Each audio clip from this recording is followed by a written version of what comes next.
এদেশে পরস্পরে দেখা হলে দেয় সালাম, এদেশে আমজনতার হৃদয় জুড়ে পাক কালাম, এদেশে বিপদ এলে সর্বজনে সর্বক্ষণে দোয়া পড়ে ইন্না লিল্লাহ। কি পড়ে?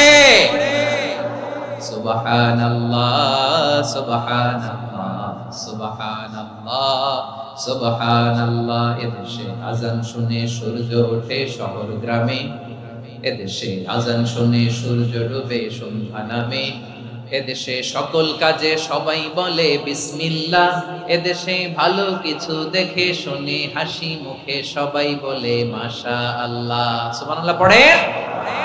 আজকে আমরা যে টপিকটা নিয়ে আলোচনা করব সেটা হচ্ছে, আমরা যে জীবনে বিপদে পড়ি, আমরা বিপদে পড়লে আমাদেরকে উদ্ধার করে কে? আল্লাহ ছাড়া আমাদের বাঁচানোর কেউ আছে? উদ্ধার করার কেউ আছে? রক্ষা করার কেউ আছে? এজন্য বিপদে পড়লে আমরা চাইবো কার কাছে? আমাদের যাই দরকার হোক আমরা ফরিয়াদ করব কার কাছে? নাকি মাজারে যেয়ে চাবেন? মাজারে যেয়ে চাবেন? অনেকে তো মাজারে যেয়ে কপাল ঘষে, আছে না নাই? মাজারে যেয়ে সন্তান চায়, আছে? এই এলাকায় নাই, এলাকার লোকদের আকীদা খালেস আমি জানি। মাজারে যেয়ে কপাল ঘষে আর সন্তান চায়। আচ্ছা, মাজারে গেলে সন্তান পাওয়া যায়? আচ্ছা, মাজারে না গেলে যদি বাচ্চা না হতো, গরু ছাগলের যে বাচ্চা হয় ওরা কোন মাজারে মানত করে বলেন? কথা কি বুঝতেছেন? এই যে প্রতি বছর গরু ছাগল ভেড়া এগুলো যে বাচ্চা দেয়, এরা কোন মাজারে যে মানত করে? এজন্য চাইতে হবে একজনের কাছে, তিনি কে? আমার প্রিয় পটুয়াখালীবাসী, মাজার জিয়ারত করা সুন্নাহ। আমরা মাজার জিয়ারত করব, আল্লাহ ওয়ালাদের কবরে যাব, আমরা সেখানে যে সালাম দিব, দোয়া করব, নিজের জন্য করব, কবরে শুয়ে থাকা মাইয়েতের জন্য করব, পুরো মুসলিম উম্মার জন্য করব। কিন্তু কবরে যিনি শুয়ে আছে ওই বাবার কাছে সন্তান চাওয়া যাবে? চাকরি চাওয়া যাবে? সফলতা চাওয়া যাবে? সফলতা দেয় কে?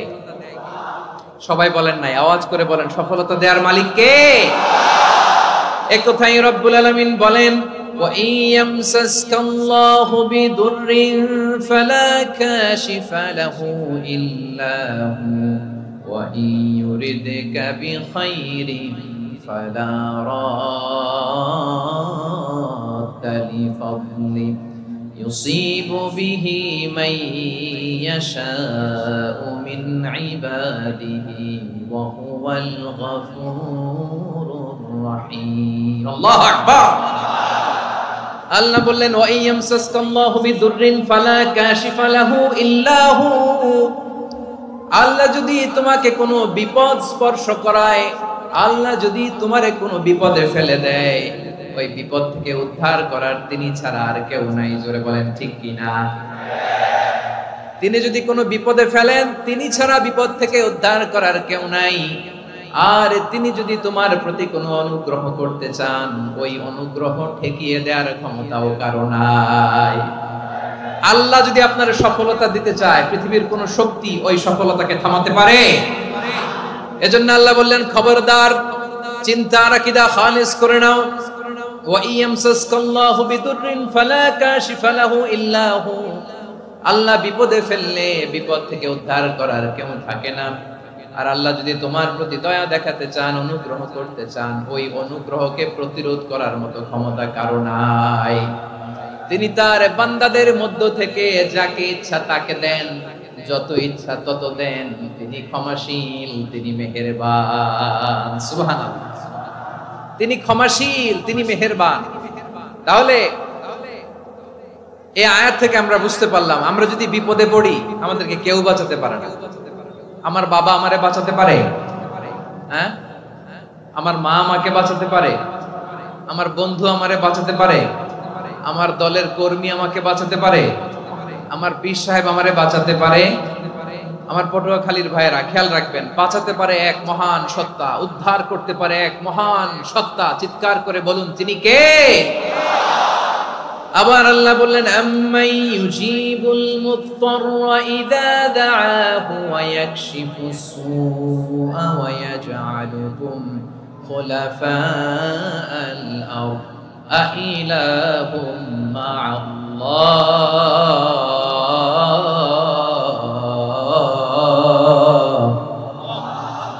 ক্বালিলাম মা তাযা يتذكرون রব্বুল আলামিন বলেন বিপদে পড়ে কাতর কণ্ঠে চিন্তাগ্রস্ত হয়ে যখন কেউ ফরিয়াদি হয়ে আল্লাহর ডাকে হাত তোলে তখন এই ব্যক্তির ডাকে সাড়া দেয় কে?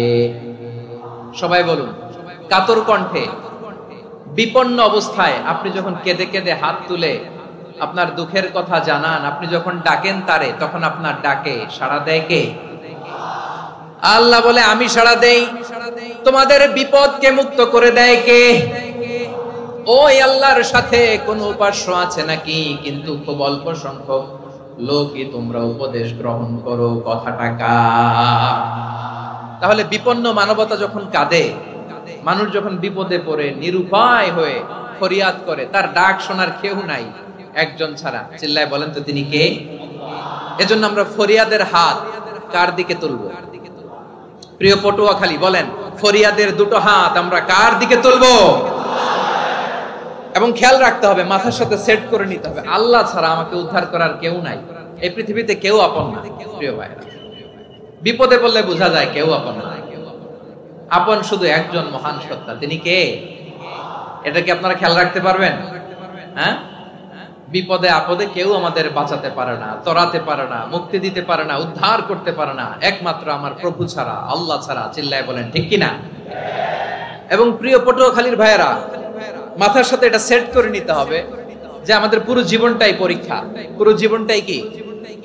The life is a test. পুরো জীবনটাই পরীক্ষা। এই জীবনে বিপদ আসবে, আপদ আসবে, পরীক্ষা আসবে, সবার জীবনে এটা থাকে। এক একজনের পরীক্ষা এক এক রকম। আমার পরীক্ষা এক রকম, মাসুদ ভাইয়ের পরীক্ষা এক রকম, চৌধুরী সাহেবের পরীক্ষা এক রকম, আপনার পরীক্ষা এক রকম, ওনার পরীক্ষা আবার আরেক রকম। পুরো পৃথিবীটাই পরীক্ষা ক্ষেত্র। সবাই পরীক্ষা দিচ্ছি, কিন্তু কারো পরীক্ষা প্রশ্নের সাথে কারোটার মিল নাই। সুবহানাল্লাহ পড়বেন না? পুরোটাই পরীক্ষা ক্ষেত্র, সবাই পরীক্ষার্থী, কিন্তু প্রশ্নপত্র একটার সাথে আরেকটা মিলে না। one doesn't match the other। একজনেরটার সাথে আরেকজনেরটা মিলে না। কাউকে আল্লাহ তাআলা ধনী বানিয়ে পরীক্ষা করেন। কি বানিয়ে? কথা কি বুঝতেছেন নাকি কষ্ট হচ্ছে? কষ্ট হচ্ছে আপনাদের? কাউকে আল্লাহ ধনী বানিয়ে পরীক্ষা করেন, আবার কাউকে আল্লাহ তাআলা গরিব বানিয়ে পরীক্ষা করেন, কাউকে আল্লাহ অসুস্থ বানিয়ে পরীক্ষা করেন। কেউ দেখবেন যে দুরারোগ্য ব্যাধিতে আক্রান্ত, ডাক্তার বলেছে আর সময় নাই, দুরারোগ্য ব্যাধি, ক্যান্সার, যার নেই কোনো অ্যান্সার, তার জন্য পরীক্ষা হচ্ছে এই রোগ। আরেক লোক দেখবেন তার আবার রোগ বালাই নাই, মাশাআল্লাহ, তাকে আল্লাহ তাআলা আর্থিক দৈন্যতা, দারিদ্রতা দিয়ে পরীক্ষা করছেন। এরকম আছে না নাই? টাকা পয়সা নাই, দিন আনে দিন খায়, যা আছে তাতে চলে না, এটা তার জন্য পরীক্ষা। আবার আরেক শ্রেণীর লোক দেখবেন তাকে আল্লাহ অসুস্থতাও দেয় নাই, দারিদ্রতাও দেয় নাই, তার দাম্পত্য জীবনের সমস্যা আছে না নাই? স্ত্রী কথা শোনে না, অথবা ছেলে মেয়ে কথা শোনে না। তাহলে পরীক্ষা সবার জীবনে আছে, এক একজনের পরীক্ষাটা এক এক রকম। আল্লাহ তাআলা দেখতে চায় যে এই পরীক্ষার সময় আমরা কিরকম রেসপন্স করি। How to deal with the test, কিভাবে এই বিপদ আপদ পরীক্ষাগুলোকে আমরা হ্যান্ডেল করব, ডিল করব, এটা হচ্ছে আজকের আলোচনার বিষয়। বুঝতে পেরেছেন সবাই আমার প্রিয় ভাইয়েরা? তাহলে পরীক্ষাময় আমাদের জীবন, বিপদ আপদ পরীক্ষা, এটা মানুষের পিছু ছাড়ে না। সবার জীবনে পরীক্ষা আছে। নবীদের জীবনেও পরীক্ষা ছিল। সাহাবারা জিজ্ঞেস করেছেন, ইয়া রাসূলুল্লাহ, আইয়ুন নাসি আশাদ্দু বালাআন ফিদ দুনিয়া, এই দুনিয়ার বুকে কাদের পরীক্ষা সবচেয়ে বেশি? বিশ্বনবী বলেছেন, আল আম্বিয়া। এই পৃথিবীতে সবচেয়ে বেশি পরীক্ষা আল্লাহ তাআলা নিয়ে থাকেন নবীদের। কাদের? নবীদের। সুম্মাল আমসাল ফাল আমসাল, এরপরে নবীদের পরের স্তরে যারা, তাদের পরীক্ষা। এরপরে তাদের পরের স্তরে যারা, তাদের পরীক্ষা। সিদ্দিকীনদের, শুহাদাদের, সালিহিনদের, আল্লাহওয়ালাদের। যার ঈমান যত মজবুত, তার জীবনে পরীক্ষাও তত বেশি। চিল্লায় বলেন ঠিক কিনা? তাহলে মুমিনরা, বিশ্বাসীরা, আমরা কি পরীক্ষা বিপদ আপদে ভয় পাই? হ্যাঁ, বিপদ দেখলে ভয় লাগে আপনাদের? ভয় লাগে? হ্যাঁ, না, মুমিনরা বিপদে ভয় পায় না, তারা হতাশ হয় না, সুবহানাল্লাহ, তারা নিরাশ হয় না। বিশ্বাসীরা হাল ছেড়ে দেয় না, তারা ভরসা রাখে একজনের উপর। চিল্লায় বলতে হবে তিনি কে? কারণ মুমিন জানে The grief isn't permanent. The test isn't permanent. The struggle in our life isn't permanent. আমাদের জীবনের দুঃখ, কষ্ট, struggle এগুলো পার্মানেন্ট নয়। After every difficulties there is an ease. সব কষ্টের পরেই একটা সুখ আছে না নাই? রব্বুল আলামিন বলেন ফা ইন্না মাআল উসরি ইউসরা, ইন্না মাআল উসরি ইউসরা। ভয় পেও না, চিন্তা করো না, কষ্টের সাথেই আমি রেখে দিয়েছি স্বস্তি। সুবহানাল্লাহ বলেন। মুমিন জীবনে বিপদ যত বেশি, কষ্ট যত বেশি, তার সামনে সফলতা তার চেয়েও বেশি, ঠিক কিনা বলেন? কারণ বিশ্বাসীরা জানে রাত্রি যত গভীর হয় সুবহে সাদিকের সময় তত আগাতে থাকে। গর্ভবতী নারীর পেটের ব্যথা যত বাড়তে থাকে, ঘরে নতুন মেহমান আগমনের সময় ঘনাতে থাকে। মুমিনদের উপর বিপদ, অত্যাচার, আপদ, পরীক্ষা যত বাড়তে থাকে, কালেমার পতাকা উড্ডয়নের সময় কাছে আসতে থাকে। বিশ্বাসীদের এগুলো হিসাব মিলানো অনেক আগে, এগুলো অনেক আগে হিসাব মিলানো। দুঃখের আধার শেষে সুখের আলো মিটি মিটি হাসে, চিল্লায় বলেন ঠিক কিনা? দুঃখের আধার শেষে আলোর প্রভাত হাসে, হতাশার কালো মেঘে যায় গো ভেসে, হতাশার কালো মেঘে যায় গো ভেসে। দুঃখের আধার শেষে আলোর প্রভাত হাসে, হতাশার কালো মেঘে যায় গো ভেসে, হতাশার কালো মেঘে যায় গো ভেসে। কোরআনের পাতায় পাতায় দেখো ইমানের পথ ঢাকা ব্যথার কাটায়। কোরআনের পাতায় পাতায় দেখো ইমানের পথ ঢাকা ব্যথার কাটায়। ভেঙে পড়ো না কভু হতাশ হয়ে, ভেঙে পড়ো না কভু হতাশ হয়ে। জ্বলে পুড়ে খাঁটি সোনা হও গো শেষে, জ্বলে পুড়ে খাঁটি সোনা হও গো শেষে। দুঃখের আধার শেষে আলোর প্রভাত হাসে, হতাশার কালো মেঘে যায় গো ভেসে, হতাশার কালো মেঘে যায় গো ভেসে। ঠিক কিনা বলেন? দুঃখ যত বেশি, পরীক্ষা যত বেশি, কষ্ট যত বেশি, সুখের সময় তত কাছাকাছি, চিল্লায় বলতে হবে ঠিক কিনা? এজন্য মুমিন জীবনে পরীক্ষা বেশি, মুমিনদের হতাশা নাই। মুমিনরা নিরাশ হয় না, হতাশ হয় কাফিররা। মুমিনরা কখনো হাল ছেড়ে দেয় না, মুমিনরা ভরসা রাখে একজনের উপর, তিনি কে? তাহলে আমার প্রিয় পটুয়াখালীবাসী, বিপদ থাকবে, পরীক্ষা থাকবে, এই বিপদ থেকে আমাদেরকে উদ্ধার করবেন একজন, তিনি কে? আমরা শুধু আল্লাহর উপরই ভরসা রাখবো। রাজি আছেন তো? চাইবো একজন সত্তার কাছে, আওয়াজ করে বলুন তিনি কে? একজন সত্তার কাছে চাইবে। বিশ্বনবী ওনার চাচাতো ভাই আব্দুল্লাহ ইবনে আব্বাস রাদিয়াল্লাহু তাআলা আনহুকে বললেন, ইয়া আব্দুল্লাহ ইবনে আব্বাস, হে আব্দুল্লাহ ইবনে আব্বাস, ইদা সাআলতা ফাসআলিল্লাহ, যখন চাইবে আল্লাহর কাছে যাও। ও আব্দুল্লাহ, যখন চাইবা আল্লাহর কাছে চাও। ওয়া ইদা ইসতাআনতা ফাসতাইন বিল্লাহ, যখন সাহায্য চাইবা আল্লাহর কাছে ফরিয়াদ করো। জেনে রেখো ও আব্দুল্লাহ, ওয়া'লাম আন্নাল উম্মাতা লাউ ইজতামাআত আলা আন ইয়ানফাউকা বিশাইইন লাম ইয়ানফাউকা ইল্লা বিশাইইন ক্বাদ কাতাবাহু আল্লাহু লাক। ও আব্দুল্লাহ, জেনে রেখো, মনে রেখো, গোটা বিশ্বের সবাই মিলে যদি তোমার উপকার করতে চায় ততটুকুই তারা করতে পারবে যতটুকু আল্লাহ তোমার নসিবে সেটা লিখে রেখেছে। ঠিক কিনা বলেন? আর যদি গোটা বিশ্বের সবাই মিলে তোমার বিরুদ্ধে কনস্পাইরেসি করে, ষড়যন্ত্র করে, গোটা বিশ্বের সবাই মিলেও যদি তোমার ক্ষতি করতে চায় ততটুকুই শুধু পারবে যেটা আল্লাহ তোমার জন্য বরাদ্দ রেখেছে। যতটুকু আল্লাহ তাআলা তোমার জন্য বরাদ্দ রেখেছে অতটুকুই ক্ষতি করতে পারবে, আর এক চুল বেশিও করতে পারবে না, কমও করতে পারবে না। চিল্লায় বলেন ঠিক কিনা? এজন্য আমরা চাইবো কার কাছে? সবাই বলেন নাই, আওয়াজ করে বলেন কার কাছে? সব সময় আমরা আল্লাহর কাছে চাইবো, বিপদে আপদে, সুখে দুঃখে, সচ্ছল অবস্থায় অসচ্ছল অবস্থায়, পরাজয়ের সময়, বিজয়ের সময়, সব সময় আমরা ভরসা রাখবো কার উপর? সবাই বলুন। একদল লোক আছে যারা বিপদে পড়লে আল্লাহরে ডাকে, আছে না নাই? পটুয়াখালীতে মাশাআল্লাহ নাই, বিপদ আসলে আল্লাহরে ডাকে, বিপদ নাই আল্লাহও নাই। বিপদে পড়লে নামাজ পড়ে, বিপদও নাই নামাজও নাই। বিপদে পড়লে জিকির করে, বিপদ যখন চলে যায় ওদের জিকিরও বন্ধ হয়ে যায়। এরকম আছে না নাই? কিছু লোক দেখবেন পরীক্ষা আসলে নামাজ পড়ে, আছে আছে। জেনজি আওয়াজ করো, এরকম আছে? এই কমন পড়ে গেছে, কমন পড়ছে। দেখবেন পরীক্ষার সময় নামাজ পড়ে, পরীক্ষাও নাই নামাজও আছে। এরকম কিছু লোক আছে অসুস্থ হলে আল্লাহরে বড্ড ভালোবাসে, আল্লাহরে খুব ডাকে। অসুস্থ হইলে অসুস্থতাও নাই, আল্লাহর স্মরণও নাই। দেখবেন কিছু লোক নির্বাচন আসলে খুব আল্লাহওয়ালা হয়ে যায়,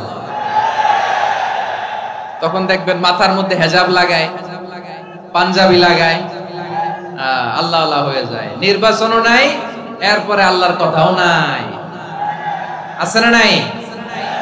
না, এরকম হওয়া যাবে না। সব সময় আমরা আল্লাহরে ডাকবো, বিপদে আপদে সব সময় ভরসা রাখবো আমরা একজনের উপর। আওয়াজ করে বলেন, তিনি কে? এ কথায় আল্লাহ তাআলা আমাদের চোখে আঙ্গুল দিয়ে জানিয়ে দিলেন, ফাইদা রাকিবু ফিল ফুলকি দা'আবুল্লাহা মুখলিসিনা লাহুদ্দিন ফালাম্মা নাজ্জাহুম ইলাল বাররি ইযা হুম ইউশরিকুন। আল্লাহ বলে একদল লোক আছে, তারা যখন নৌযানে চড়ে, জলযানে চড়ে, সাগরের মধ্যে যখন জাহাজে চড়ে, লঞ্চে চড়ে, তারা যখন তুফানের সম্মুখীন হয় তখন তারা আল্লাহরে বড্ড বেশি ডাকে, একান্ত ভাবে ডাকে, বিশুদ্ধ চিত্তে ডাকে। আবার তুফান থেকে তাদেরকে সেফ জোনে নিয়ে, নিরাপদ জোনে নিয়ে যখন বন্দরে আমি আল্লাহ তাদেরকে ফিরিয়ে দেই, ওই লোকগুলো আবার আমি আল্লাহর সাথে শিরিক করে। এরকম আছে না নাই? জাহাজে উঠছে, সাগরের মাঝখানে তুফান, ওই সময় দেখবেন আল্লাহ কারে কয়। এই কথা তো আপনাদেরকে বোঝানো সহজ, আপনারা তো নদীর দেশের মানুষ। লঞ্চে চড়েন নাই কারা কারা? দেখি, লঞ্চে চড়ছেন? হ্যাঁ, লঞ্চে চড়ে নাই এরকম একজনও নাই এখানে। আচ্ছা, লঞ্চে উঠছেন কে কে? দেখি। মাশাআল্লাহ মাশাআল্লাহ মাশাআল্লাহ, ঠিক আছে, আপনাদের বোঝানো সহজ। আচ্ছা, লঞ্চে উঠে তুফানের সম্মুখীন হয়েছেন, জলোচ্ছ্বাস, সবাই? মাশাআল্লাহ। তো এই ওয়াজ তো আপনাদের মুখস্থ, ঠিক কিনা বলেন? আমার বলার দরকার নাই, বলেন। মাঝ নদী, তুফান, জলোচ্ছ্বাস, জলের মধ্যে উচ্ছ্বাস, ঢেউ, টর্নেডো, সাইক্লোন, মেঘের ঘনঘটা, পরিবেশ ঘুটঘুটে অন্ধকার, লঞ্চ একবার এদিকে আরেকবার ওইদিকে, ভিতরে কি অবস্থা হয় বলেন তো? হ্যাঁ, তখন মুসলিম আল্লাহর ডাকে, হিন্দু আল্লাহর ডাকে, ঠিক কিনা বলেন? আস্তিক আল্লাহর ডাকে, নাস্তিক আল্লাহর ডাকে, ঠিক কিনা? লঞ্চের ভেতর, স্টিমারের ভেতর কান্নারে রোল পড়ে যায়, চিৎকারের রোল পড়ে যায়, সবার মুখ দিয়ে শুধু একটা আওয়াজ, লা ইলাহা লা ইলাহা লা ইলাহা সুবহানাল্লাহ আলহামদুলিল্লাহ লা ইলাহা। আল্লাহ নামের জিকির করবে যারা, আল্লাহর কাছে প্রিয় তারা, আল্লাহর কাছে প্রিয় যারা, জান্নাতে প্রবেশ করবে তারা। জোরে লা ইলাহা লা ইলাহা ইল্লাল্লাহ লা ইলাহা ইল্লাল্লাহ মুহাম্মাদুর রাসূলুল্লাহ সাল্লাল্লাহু আলাইহি ওয়াসাল্লাম। আমার প্রিয় পটুয়াখালীবাসী, তাহলে লঞ্চের ভেতরে যখন আমরা তুফানের মধ্যে পড়ি তখন সবাই মিলে আমরা একটা নামের জিকির করি। নামটা কার? মুসলমানেরাও ডাকে, হিন্দুরাও ডাকে, আস্তিকও ডাকে, নাস্তিকও ডাকে, সবাই ডাকে একজনকে, তিনি কে?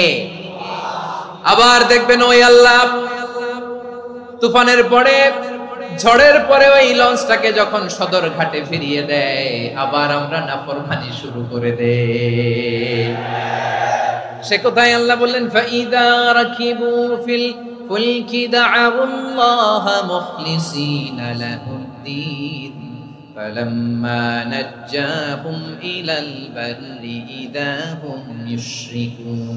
সাগরে যখন তুফানে পড়ে আমি আল্লাহর ডাকে, আবার আমি আল্লাহ যখন বাঁচিয়ে দেই, আবার আমি আল্লাহর সাথে শিরিক শুরু করে। আমরা কি এরকম হতে চাই নাকি? এরকম করবেন? হ্যাঁ না, আমরা তুফানে পড়লেও আল্লাহরে ডাকি, আবার বাঁচায় দেওয়ার পরেও ডাকি কারে? আল্লাহকেই ডাকি। বিমানের মধ্যে মাঝে মাঝে দেখবেন যে এয়ার টার্বুলেন্স হয়, জানেন? এয়ার টার্বুলেন্স জানেন তো?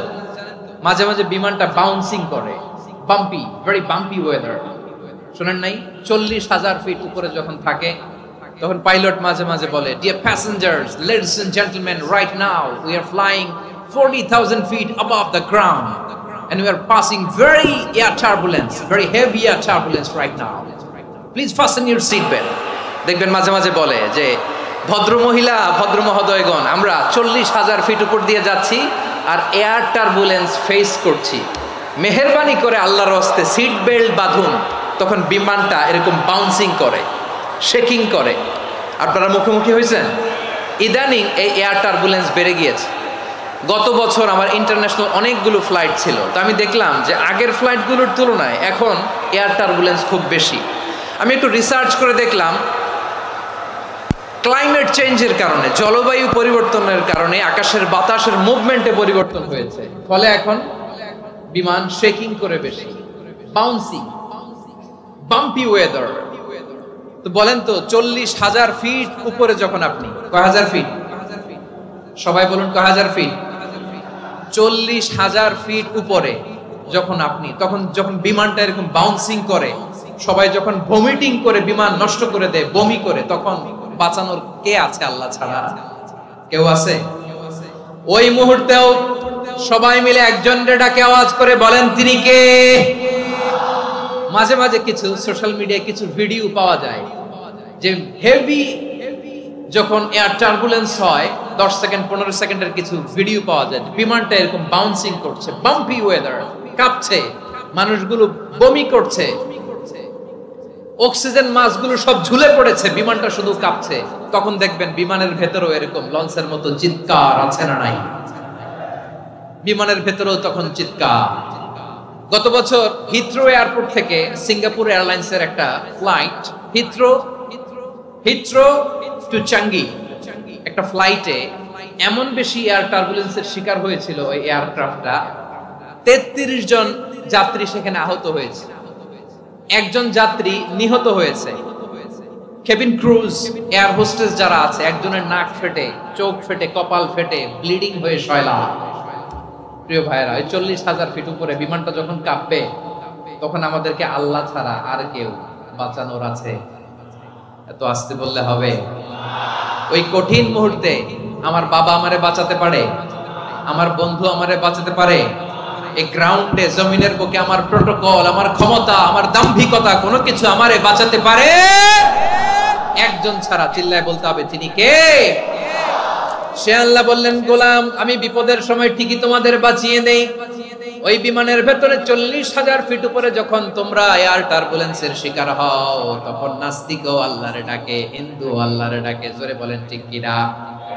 আবার বিমানটা যখন শান্ত হয়ে যায়, একটু পরেই বিমানের স্ক্রিনের মধ্যে হিন্দি সিনেমা খোঁজে।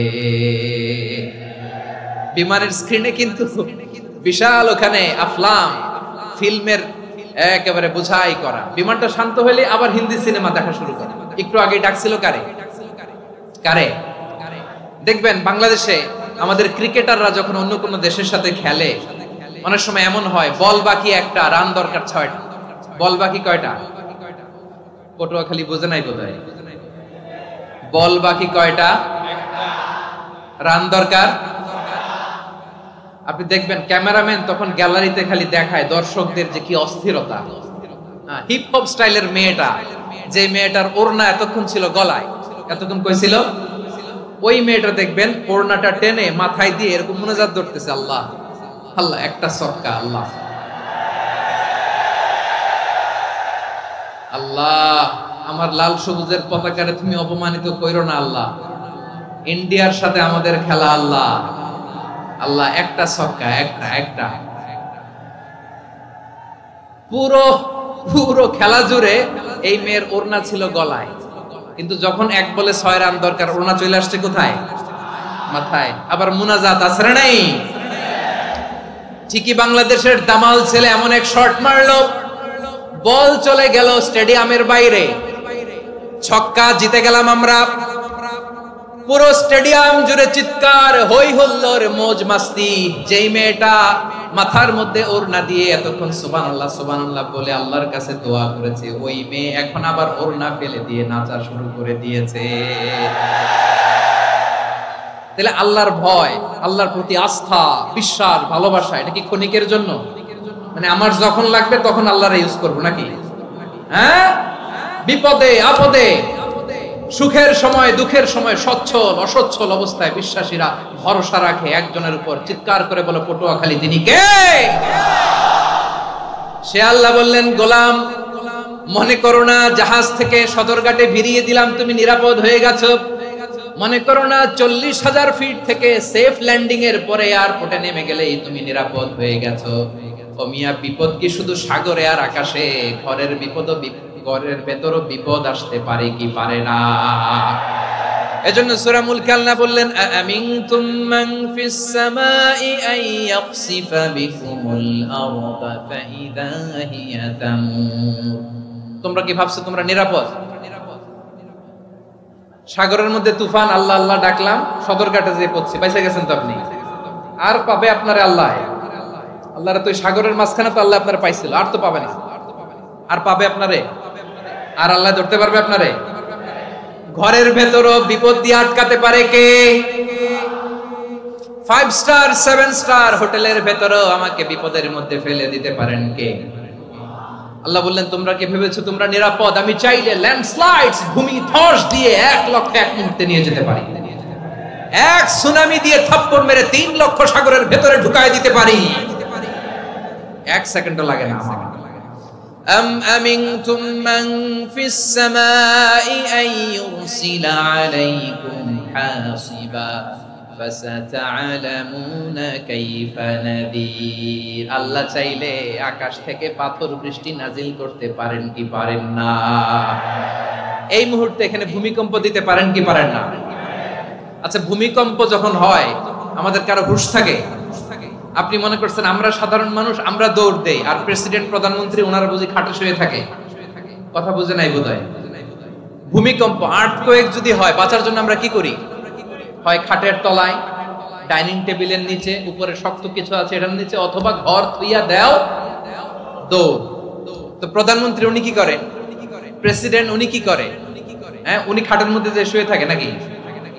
উনিও দৌড়, সাধারণ মানুষও দৌড়, প্রধানমন্ত্রীও দৌড়, বাড়িওয়ালাও দৌড়, ভাড়াটিয়াও দৌড়, সবাই দৌড়। নাকি ভাড়াটিয়ারা বাড়ি থুইয়া দৌড়, বাড়িওয়ালারা আর বেরোয় না? এরকম? তাহলে যে কোনো মুহূর্তে ভূমিকম্প দিয়ে নাস্তানাবুদ করতে পারে কে? আমার প্রিয় ভাইয়েরা, আমরা নিরাপদ নই, আমরা তার দয়ায় বেঁচে আছি। কার দয়ায়? এজন্য আল্লাহ বললেন, গোলাম যে কোনো মুহূর্তে বিপদ দিয়ে তোমাদেরকে নাস্তানাবুদ করতে পারি। বিশ্বাসী বলে যদি নিজেকে দাবি করো, সব সময় ডাকতে হবে একজন সত্তাকে। বলেন তিনি কে? এই কথা ক্লিয়ার? এই সবগুলো উদাহরণ শেষে সবার কাছে ক্লিয়ার হয়েছে না যে বিপদ থেকে, আপদ থেকে, পরীক্ষা থেকে, ক্যালামিটি থেকে আমাদেরকে কেউ বাঁচাতে পারে না একজন সত্তা ছাড়া। আবারও বলেন তো তিনি কে? ক্লিয়ার? হ্যাঁ, সবাই বুঝতে পারছেন? আচ্ছা, এবার আমরা দেখি বিষ্ণু ঈসা ইসলামের জীবনে বিপদ আপদ ছিল কিনা। উনি বিপদ আসলে কিভাবে ডিল করতেন, বিপদ আসলে কোন দোয়া পড়তে হয়, কিভাবে ফরিয়াদের হাত উত্তোলন করতে হয়, কিভাবে রবের দরবারে নতজানু হয়ে ফরিয়াদ করতে হয়, এটা জানার দরকার আছে না নাই? আসুন আমরা বিষ্ণুনবীর জীবনী থেকে দেখি বিপদ আসলে উনি কি করতেন। বিপদ আসলেই প্রথমে বিষ্ণু ঈসা ইসলাম একটা দোয়া পড়তেন। কি পড়তেন? তিনি পড়তেন, ইন্না লিল্লাহি ওয়া ইন্না ইলাইহি রাজিউন, নিশ্চয় আমরা আল্লাহর জন্য, নিশ্চয় আমরা কার দিকে ফিরবো ভাই? আবার কার দিকে ফিরবো? আওয়াজ করে বলুন তো, আমরা এসেছি কার কাছ থেকে, আবারও ফিরে যাব কার কাছে? এজন্য বিশ্বনবী পড়ছেন ইন্না লিল্লাহি ওয়া ইন্না ইলাইহি রাজিউন, নিশ্চয় আল্লাহর জন্য, ওই আল্লাহর দিকেই আমরা ফিরে যাব। তারপরে বিশ্বনবী পড়তেন আল্লাহুম্মা আজুরনি ফি মুসিবাতি ওয়াখলুফ লি খায়রাম মিনহা। একসাথে প্রথমে পড়তেন ইন্না লিল্লাহি ওয়া ইন্না ইলাইহি রাজিউন, তারপর পড়তেন আল্লাহুম্মা আজুরনি ফি মুসিবাতি ওয়াখলুফ লি খায়রাম মিনহা, মানে আল্লাহ এই যে আমি বিপদে ধৈর্য ধারণ করলাম এটার সব তুমি আমারে দাও, আর যেটা হারালাম এর চেয়ে ভালো কিছু দিয়ে মেকআপ করে দিও, ভালো কিছু দিয়ে বদল করে দিও। সুবহানাল্লাহ পড়েন। তাহলে বিপদ আসলে আমরা কি পড়ব? কথা বলেন। এই যে আমি শুয়েছিলাম, নাশিদ গাচ্ছিল ওরা, এদেশে পরস্পরে দেখা হলে দেয় সালাম, এদেশে আমজনতার হৃদয় জুড়ে পাক কালাম, এদেশে বিপদ এলে সর্বজনে সর্বক্ষণে দোয়া পড়ে ইন্না লিল্লাহ, কি পড়ে? সুবহানাল্লাহ সুবহানাল্লাহ সুবহানাল্লাহ সুবহানাল্লাহ। এদেশে আজান শুনে সূর্য ওঠে শহর গ্রামে, এদেশে আজান শুনে সূর্য ডুবে সন্ধ্যা নামে, এদেশে সকল কাজে সবাই বলে বিসমিল্লাহ, এদেশে ভালো কিছু দেখে শুনে হাসি মুখে সবাই বলে মাশাআল্লাহ। সুবহানাল্লাহ পড়ে। তাহলে বিপদ এলে আমরা কি পড়ি? কথা বুঝলে সবাই উত্তর দিতে হবে, বিপদ এলে কি পড়ি? তাহলে বিপদ এলেই আমরা এখন থেকে ইন্না লিল্লাহ পড়ব, নাকি হাই হুতাশ করবেন? একদল আছে হাই হুতাশ করে, হায় আল্লাহ রে মোর কি হইল রে, মুই কি হরমু রে, মুই কমবে জামু রে, আছে না নাই? এরকম বিলাপ করতে নিষেধ করেছেন বিশ্বনবী। কি করব, কই যাব, কি হবে, হায় হায়, এরকম হাহুতাশ আছে না নাই? বিশ্বাসীরা হাহুতাশ করে না, তারা ইন্না লিল্লাহ পড়ে। কি পড়ে মনে থাকবে? আমরা পড়ব ইন্না লিল্লাহি ওয়া ইন্না ইলাইহি রাজিউন, নিশ্চয়ই আমরা আল্লাহর জন্য, আমরা আল্লাহর দিকেই ফিরে যাব। এরপর পড়ব আল্লাহুম্মা আজুরনি ফি মুসিবাতি ওয়াখলুফ লি খায়রাম মিনহা, আল্লাহ আমি যে বিপদে ধৈর্য ধারণ করলাম এটার সওয়াব দিও, আর যা হারালাম তার চেয়ে ভালো কিছু দিয়ে বদল করে দিও। সুবহানাল্লাহ পড়েন। বিশ্বনবীর হাদিস শুনলেন উম্মে সালামা রাদিয়াল্লাহু তাআলা আনহা, ওনার স্বামী হলো আবু সালামা। মজার ঘটনা খেয়াল করে শুনেন আমার প্রিয় কলিজার টুকরা ভাইয়েরা, কানগুলো খরগোশের কানের মতো খাড়া করে আমার দিকে তাকান। সাইয়্যিদাতুনা উম্মে সালামা রাদিয়াল্লাহু তাআলা আনহা, ওনার স্বামীর নাম আবু সালামা। শ্রেষ্ঠ দম্পতি, শ্রেষ্ঠ ফ্যামিলি। প্রথমে হিজরত করেছিলেন হাবাসায়, পরে হিজরত করেছেন মদিনায়। উহুদ যুদ্ধের পরে ওনার স্বামী আবু সালামা ইন্তেকাল করলো, শহীদ হলো। সুবহানাল্লাহ পড়েন। যখন আবু সালামা ইন্তেকাল করলো, উম্মে সালামা রাদিয়াল্লাহু তাআলা আনহা কেঁদে কেঁদে হয়রান। আর নবীর শিখানো বাণী অনুযায়ী তিনি বারবার পড়ছিলেন ইন্না লিল্লাহ। কি পড়ছিলেন? মুই কই জামু, কি হরমু, এগুলো বলে নাই। কি বলছে? ইন্না লিল্লাহ। যেহেতু বিশ্বনবী বলেছেন কেউ যদি বিপদের প্রথম ধাক্কায় পড়ে ইন্না লিল্লাহি ওয়া ইন্না ইলাইহি রাজিউন, আল্লাহুম্মা আজুরনি ফি মুসিবাতি ওয়াখলুফ লি খায়রাম মিনহা, তাহলে এই বিপদে যে সে যা হারালো তার চেয়ে শ্রেষ্ঠ কিছু দিয়ে আল্লাহ তার বদল দিয়ে দিবে। এই হাদিস শুনে উম্মে সালামা রাদিয়াল্লাহু তাআলা আনহা, ওনার প্রাণ প্রিয় স্বামী আবু সালামার ইন্তেকালের পরে চোখের পানি ছাড়ে আর পড়ে ইন্না লিল্লাহি ওয়া ইন্না ইলাইহি রাজিউন, আল্লাহুম্মা আজুরনি ফি মুসিবাতি ওয়াখলুফ লি খায়রাম মিনহা। বারবার এই দোয়া পড়ে চোখের পানি ছাড়ে, এই দোয়া পড়ে চোখের পানি ছাড়ে, আর মনে মনে বলে আবু সালামার মতো ভালো মানুষ মদিনাতে নাই, আবু সালামার চেয়েও ভালো মানুষ মদিনাতে নাই, তার চেয়ে ভালো মানুষ কি করে আল্লাহ তাআলা আমারে দিবে, তার চেয়ে ভালো মানুষ তো আমি মদিনাতে দেখি না।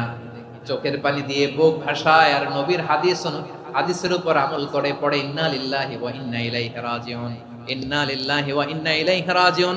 পড়তে পড়তে চোখের পানি ছাড়ে আর চিন্তা করে বিশ্বনবী বললেন এই দোয়া পড়লে যেটা হারালাম তার চেয়ে ভালো কিছু দিয়ে আল্লাহ পুরস্কার দেয়। আবু সালামার চেয়ে ভালো মানুষ মদিনার মধ্যে আর কে হতে পারে? কি আজীব তামাশা, কি অবাক করা ঘটনা! কিছুদিন পরে দেখা গেল সাইয়্যিদুল মুরসালিন রাহমাতাল লিল আলামিন স্বয়ং বিশ্ব নবী উম্মে সালামাকে বিয়ের প্রস্তাব পাঠিয়েছে। স্বয়ং বিশ্ব নবী উম্মে সালামা রাদিয়াল্লাহু তাআলা থেকে বিয়ের প্রস্তাব পাঠিয়েছেন। উনি রাজি হয়ে গেলেন, বিয়ে হয়ে গেল, উনি হয়ে গেলেন উম্মুল মুমিনিন, আমাদের মা, পুরো মুসলিম উম্মার মা। চিৎকার করে বলেন আল্লাহু আকবার। তাহলে আমার প্রাণপ্রিয় ভাইয়েরা, বিপদে পড়লে আমরা পড়বো ইন্না লিল্লাহি ওয়া ইন্না ইলাইহি রাজিউন, আল্লাহুম্মা আজুরনি ফি মুসিবাতি ওয়াখলুফ লি খায়রাম মিনহা। পড়বেন? পড়বেন না? যারা যারা বিপদ আসলে এই দোয়াটা পড়বেন এখন থেকে, আওয়াজ করে ইনশাআল্লাহ বলেন। যা হারাইছেন তার চেয়ে শ্রেষ্ঠ জিনিস দিয়ে বদলা দিবে কে? বিশ্বাস হয়? একটু সন্দেহ লাগে মনে হয়, একটু সন্দেহ আছে? যাদের বিশ্বাস হবে তাদের কি আল্লাহ উত্তম বদলা দিবে, ঠিক কিনা বলেন? তাহলে বিপদে পড়লেই প্রথমে আমরা এটা পড়ব। দোয়াগুলো যদি এখন মুখস্থ না হয়, এই যে রেকর্ডিং হচ্ছে, পেয়ে যাবেন, কালকেই পেয়ে যাবেন। শুনে শুনে মুখস্থ করবেন। আমার মায়েরা, আমার বোনেরা, আপনাদের জন্য 3টি মাঠের অ্যারেঞ্জমেন্ট করা হয়েছে, আমি জানি। আপনারাও এই দোয়াগুলো পড়বেন, আপনার স্বামীকে শেখাবেন, সন্তানকে শেখাবেন, আপনার পুরো পরিবারটাকে জান্নাতের টুকরো বানিয়ে দিবে কে? তাহলে বিপদ আসলে প্রথমে কি পড়তে হবে এটা জেনে গেলাম। এরপরে বিপদ আসলে নিজেকে কি করে আল্লাহর কাছে সঁপে দিতে হয় এটাও জানার দরকার আছে না নাই? বিপদে প্রথমে ইন্নালিল্লাহ পড়লাম, ধৈর্য ধারণ করলাম, বিপদ থেকে উদ্ধারের সর্বোচ্চ চেষ্টা করলাম। আমার কাজ যখন শেষ, তখন আমি আমার এই বিষয়টা আল্লাহর কাছে সঁপে দিব। কার কাছে সুপর্দ করব? কার কাছে? বিপদে বললে কেমন করে নিজেকে আল্লাহর কাছে সঁপে দিতে হয়, আসুন সাইয়েদনা ইব্রাহিম আলাইহিস সালামের জীবনী থেকে জানি। আল্লাহর খলিল ইব্রাহিম আলাইহিস সালাম আমাদের মতো সমাজ ব্যবস্থা পায় নাই। আমরা জন্মের পরে আমাদের কানের ভেতরে আজান দিয়েছে কে? একামত দিয়েছে কে? আমাদের বাপ দাদারা আমাদের কানে আজান দিয়েছে কি? দেয় নাই। আমাদের জন্মের পরেই তো আজান, একামত, বাড়ির পাশে মসজিদ, প্রতিদিন আজান, জুমার খুতবা, প্রতি মাসে মাসে তাফসিরুল কোরআন মাহফিল, মসজিদ, মিনারা, অভাব নাই, ঠিক কিনা বলেন? আপনি যেই সুন্দর ইসলামিক এনভায়রনমেন্ট পেয়েছেন, আমাদের ইব্রাহিম খলিল উনিও কি এরকম পেয়েছিলেন? হ্যাঁ, উনি জন্মের পর পরে ওনার কানে আজান দিয়েছে কেউ?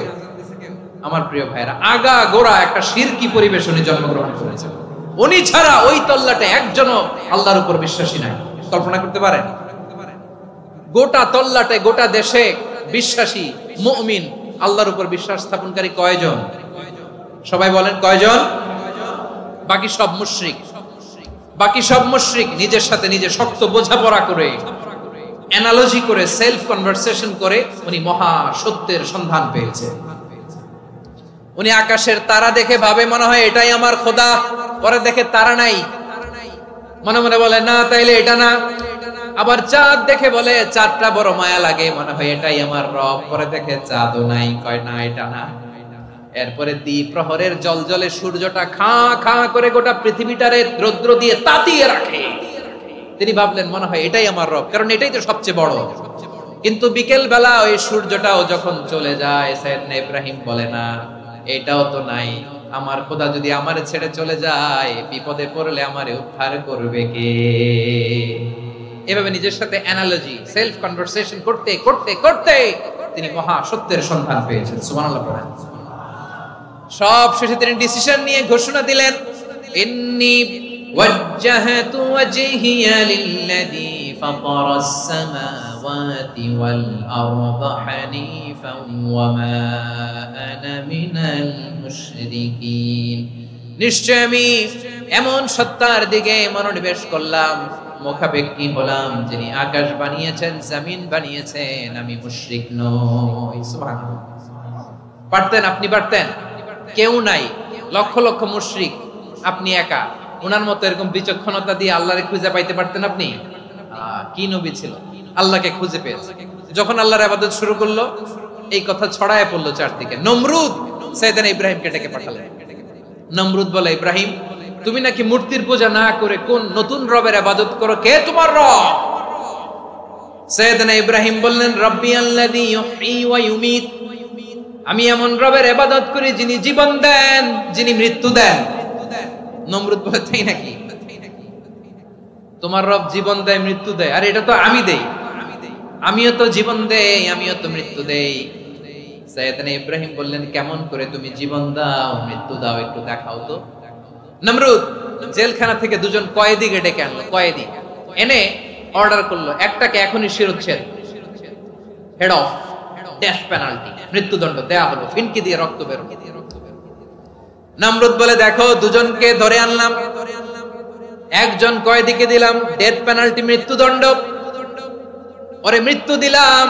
আরেকজন যে দাঁড়িয়ে আছে, চাইলে ওরেও আমি মৃত্যুদণ্ড দিতে পারি, কিন্তু না, ওরে আমি দিব না, ওরে আমি বাঁচাইয়া দিলাম, ছেড়ে দিলাম, মানে জীবন দিলাম। দেখো ইব্রাহিম, তোমার চোখের সামনে একজন যে মৃত্যু দিলাম, আরেকজন যে জীবন দিলাম। আপাত দৃষ্টিতে তাই তো, একজন রে তো জীবন দিল, আরেকজন রে মৃত্যু দিল। সাইয়েদনা ইব্রাহিম এবার বিপাকে পড়ে গেলেন, কিন্তু এক একজন নবীকে আল্লাহ এমন উইজডম বিচক্ষণতা দিয়ে এই জমিনে পাঠিয়েছেন, মুহূর্তের মধ্যে আল্লাহর খলিল ইব্রাহিম বললেন, ফাইন্নাল্লাহা ইয়াতি বিশ-শামসি মিনাল মাশরিকি ফাতি বিহা মিনাল মাগরিব ফাবুহিতাল্লাযী কাফার। আল্লাহর খলিল ইব্রাহিম বললেন, নমরুদ বুঝলাম তুমি জীবন দাও মৃত্যু দাও দেখলাম, কিন্তু আমার রব আমার আল্লাহ প্রতিদিন সকাল বেলা উষা লগ্নে ওই পূর্ব দিগন্ত থেকে সূর্যটাকে উদিত করেন, সাঁঝের বেলা, বিকেল বেলা, কুথুরি লগ্নে, সন্ধ্যা বেলা ওই দ্বিপ্রহরের জল জলে সূর্যটাকে পশ্চিম দিগন্তে ডুবিয়ে দেন।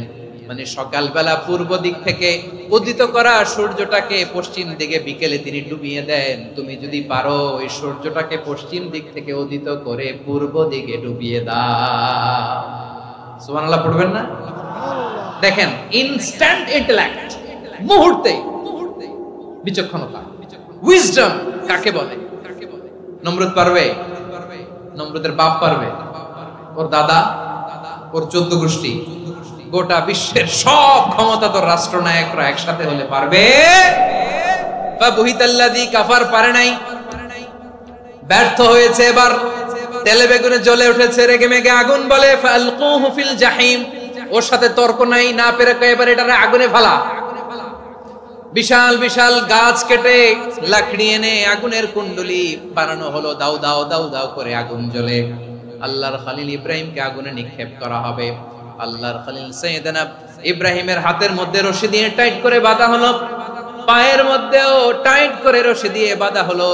আল্লাহর খলিল ইব্রাহিমকে আগুনের কুণ্ডলির মধ্যে ফেলা হবে। ও মিয়া, আপনি যে বিপদের কারণে ভয় পান, হতাশ হন, এটা কোনো বিপদ ওনার বিপদের সামনে? পটুয়াখালী আওয়াজ করে বলুন, সাইয়েদনা খলিল ইব্রাহিমের বিপদের সামনে আমাদের বিপদগুলো কোনো বিপদ? এটা কোনো বিপদই না, এটা কোনো বিপদই না। হাত পা বেঁধে টাইট করে নিক্ষেপ করা হবে, সিম্পলি ফেলা যাবে না, কারণ দাও দাও করে দ্য ব্লেজিং ফায়ার, এমন আগুনের কুণ্ডলি কাছে যাওয়া যায় না, আগুনের উত্তাপে নিক্ষেপ করা হবে। হাতের রশি বেঁধে, পায়ের রশি বেঁধে আল্লাহর খলিল ইব্রাহিম আলাইহিস সালামকে আগুনের মধ্যে নিক্ষেপ করা হবে। আহা, এটার বলে অগ্নি পরীক্ষা।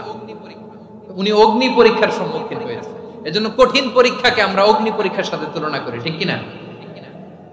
সাইয়েদনা জিবরাইল এসে বললেন, ও আল্লাহর খলিল, ওরা তো আপনার হাতও বেঁধে ফেললো, পাও বেঁধে ফেললো, নড়াচড়ার সুযোগ নাই, বলেন আমি জিবরিল ফেরেশতা আপনার জন্য কি করতে পারি? আল্লাহর খলিল ইব্রাহিম বলেন, ও জিবরাইল, তোমার কাছে আমার কোনো চাওয়া পাওয়া নাই। সুবহানাল্লাহ বলেন। তোমার কাছে বলার কিছু নাই, তোমার সাহায্যের আমার দরকার নাই। সাইয়েদনা ইব্রাহিম আলাইহিস সালামকে হাতে পায়ে রশি বেঁধে, হাত পা বাঁধা অবস্থায় জ্বলন্ত অগ্নিকুণ্ডে যখন নমরুদের দলবল নিক্ষেপ করবে, আল্লাহর খলিল কিভাবে নিজেকে আল্লাহর কাছে সঁপে দিয়েছেন, পটুয়াখালীর ভাইরা খেয়াল করে শুনুন। হাত পা বেঁধে আল্লাহর খলিলকে যখন নিক্ষেপ করা হবে, তিনি মুখ ফুটে বলে ফেললেন, হাসবুনাল্লাহু ওয়া নি'মাল ওয়াকিল। হাসবুনাল্লাহু ওয়া নি'মাল ওয়াকিল, আমার জন্য আল্লাহই যথেষ্ট, আমার জন্য আল্লাহই যথেষ্ট। তিনি আমার সবচেয়ে বড় গার্ডিয়ান, তিনি আমার সবচেয়ে বড় অভিভাবক। জিবরাইলের সাহায্যে অফারকে ফিরিয়ে দিলেন, দুনিয়ার বুকে কারো কাছে কিছু বলেন নাই, মুখ ফুটে বলেছেন হাসবুনাল্লাহ ও আমার পটুয়াখালীর প্রাণের ভাইয়েরা খেয়াল রাখবেন, কোন বান্দা তার হাতে থাকে সব চেষ্টাটুকুন করার পরে মুখ ফসকে মুখ দিয়ে যখন বলে ফেলে হাসবুনাল্লাহ, বান্দা যখন হাসবুনাল্লাহ বলে ফেলে, ওই ব্যাপারটা ডিল করার দায়িত্ব স্বয়ং আল্লাহ আরশের উপর থেকে নিয়ে নেয়। আপনি যখন বলে ফেলবেন হাসবুনাল্লাহ, এটা ডিলিং করবে কে তখন? চিল্লায় বলেন না, তিনি কে? বান্দা তার সাধ্যের সবটুকু চেষ্টার পরে নতজানু হয়ে যখন বলবে হাসবুনাল্লাহ, আল্লাহ তুমি আমার জন্য যথেষ্ট, নি'মাল ওয়াকিল, তুমি আমার শ্রেষ্ঠ অভিভাবক, তখন তার কি দরকার না দরকার এটা ডিল করে স্বয়ং আল্লাহ। নিক্ষেপ করা হলো সাইয়েদনা ইব্রাহিমকে অগ্নিকুণ্ডলিতে। হাজার হাজার মানুষের দৃশ্য দেখার জন্য জড়ো হয়েছে এরকম বিশাল ময়দানে। কিন্তু কি অবাক করা ঘটনা, সবাই ভয় পাচ্ছিল, না জানে কি হয়ে যায়। আল্লাহর খলিলকে যখন আগুনের কুণ্ডলিতে নিক্ষেপ করা হয়, আল্লাহর খলিল ইব্রাহিম আগুনের কুণ্ডলীর মধ্যে বসে বসে মানুষগুলোর দিকে তাকিয়ে হাসতে শুরু করে দেয়। কারণ আকাশ থেকে রব্বুল আলামিন স্পেশাল ভার্ডিক্ট নাজিল করেছেন, স্পেশাল হুকুম জারি করেছেন, কুলনা ইয়া নারু কুনি বারদান ওয়া সালামান আলা ইব্রাহিম। ও আগুন খবরদার, সৃষ্টি শুরু থেকে তোকে একটা ধর্ম আমি বাতলে দিয়েছিলাম, তোর ধর্ম, আগুনের ধর্ম হলো যা পাবে জ্বালিয়ে সারখার করবে। আল্লাহ বলল, আগুন তোর ধর্ম দিয়েছিলাম, তুই সব জ্বালিয়ে পুড়িয়ে সারখার করে দিবি, কিন্তু ক্ষণিকের জন্য আমি তোর জ্বালিয়ে দেওয়ার ক্ষমতাটাকে কেড়ে নিলাম, জ্বালিয়ে ভস্ম করে দেওয়ার ক্ষমতা আমি কেড়ে নিলাম। কুনি বারদান, ঠান্ডা হয়ে যা, কিন্তু এত বেশি ঠান্ডা হবি না আবার আমার ইব্রাহিমের জন্য সর্দি লেগে না যায়।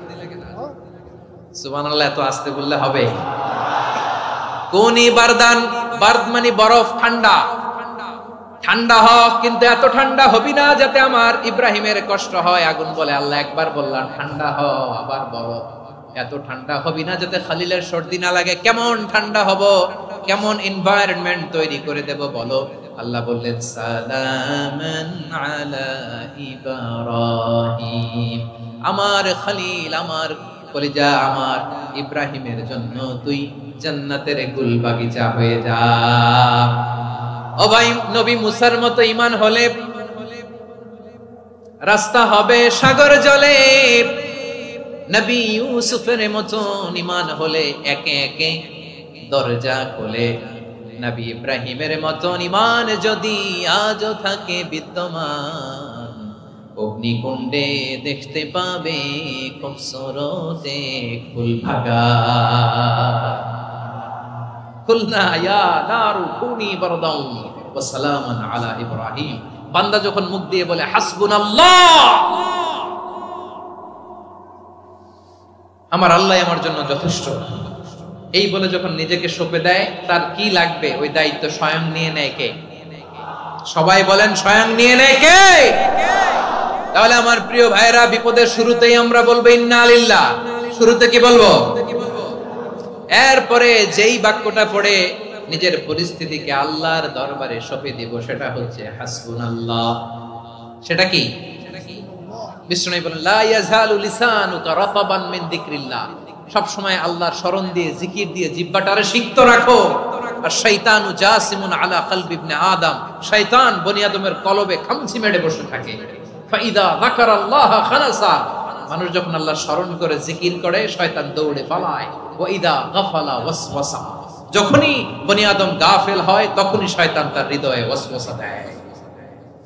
এজন্য বিপদে পড়লে ইন্না লিল্লাহ, নিজের সবটুকুন করার পরে, নিজের রোল প্লে করার পরে নিজেকে আমরা কি বলে সঁপে দিব? সবাই বলেন, সবাই বলতে হবে, আরো জোরে বলে, মনে থাকবে? বিপদে পড়লে প্রথমে ইন্না লিল্লাহ, এরপরে নিজেকে যখন সঁপে দিব তখন হাসবুনাল্লাহ। এরপরে কঠিন বিপদে যখন বিশ্বনবী পড়তেন তখন কি করতেন?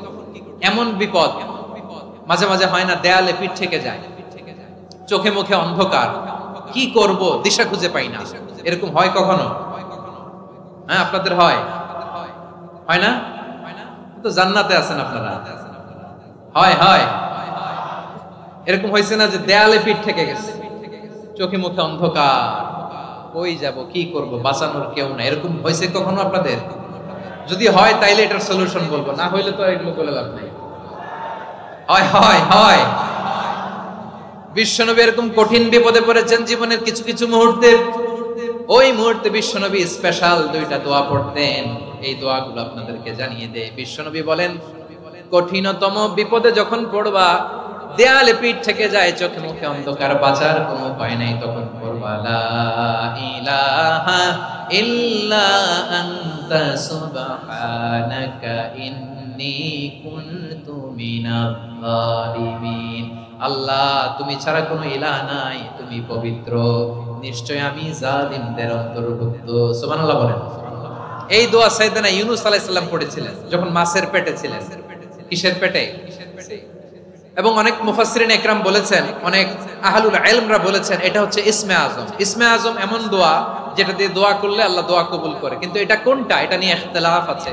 কোন কোন আহলুল ইলম বলেন লা ইলাহা ইল্লা আনতা সুবহানাকা ইন্নী কুনতু মিনাজ জালিমিন, এটা হচ্ছে ইসমে আজম। সাইয়েদনা ইউনূস আলাইহিস সালাম পড়েছেন। আপনারা পড়েননি? তুফান হইলে পড়েন না? আমাদের এলাকায় তো এটা খুব, এটার উপর ব্যাপক আমল আছে। পড়েন পড়েন পড়েন পড়েন। একটা গল্প শুনেছিলাম, পাক হানাদার বাহিনী যখন বাংলাদেশে অ্যাটাক করতো, 71 সালের ঘটনা বলতেছি, আমরা তো দেখি নাই, শুনছি আর কি। 71 যদি দেখতাম এতদিনে রাজাকার হয়ে যেতাম। আল্লাহ আমাদেরকে বাঁচাই দিয়েছে, আল্লাহর মেহেরবানি, ঠিক কিনা বলেন? মন মতো হইলে মুক্তিযোদ্ধা, মন মতো না হইলে রাজাকার। কত কিছু দেখলাম এই শাহবাগের বুকে। আল্লাহ, 71 সালে দেখি নাই, আমরা শুনেছি পাক হানাদার বাহিনী জিজ্ঞেস করতো মুসলিম না অমুসলিম চেক করার জন্য, বলতো কালেমা বল, কালেমা বাতাও। তো যারা কালেমা বলতে পারতো পাকিস্তানি বাহিনী নাকি ওদেরকে ছেড়ে দিত, শুনেছি। তো একজনকে, এক বাঙালিরে পেয়ে তার মাথার মধ্যে বন্দুকর নল ধরে বলতেছে কালেমা বল সালে, কালেমা বাতা, কালেমা বল। তো ভয়ের চোটে এই দোয়া পড়া শুরু করছে। ও পড়তেছে লা ইলাহা ইল্লা আনতা সুবহানাকা ইন্নী কুনতু মিনাজ জালিমিন। পাকিস্তানি বলে সালে ये तो मुसीबत का কালেমা है। বাঙালি কয় হাম তো ভি মুসিবত মে হ্যায়। পাকিস্তানি বলে বেটা কোন দোয়া বললি, এটা তো মুসিবতের কালেমা। কয় আমিও তো মুসিবতে আছি, আমার মাথার মধ্যে বন্দুক ধরে তুমি আমারে কালেমা জিজ্ঞেস করো, এখন কোনটা কালিমা আর কোনটা কি দোয়া, আমার হুশ আছে নাকি? প্রিয় ভাইরা, আসলে এটা দুআউল মুসিবা, বিপদে পড়লে এই দোয়া পড়তে হয়। লা ইলাহা ইল্লা আনতা সুবহানাকা ইন্নী কুনতু মিনাজ জালিমিন, এটা পড়বেন আপনারা। এই দোয়া পড়ে সাইয়েদনা ইউনূস আলাইহিস সালাম মাছের পেট থেকে রক্ষা পেয়েছিলেন। রক্ষা করেছিল কে? তুমি ইউনূস নবীরে যখন খাইলো মাছেতে গিলিয়া, ফেরেশতা পাঠাইয়া দিলে ইসমে আজম দিয়া। প্রাণে ছিল যাহার ভয় সেথা পাইল আশ্রয়, প্রাণে ছিল যাহার ভয় সেথা পাইল আশ্রয়। মাছের পেট হতে সে যে পেল পরিত্রাণ।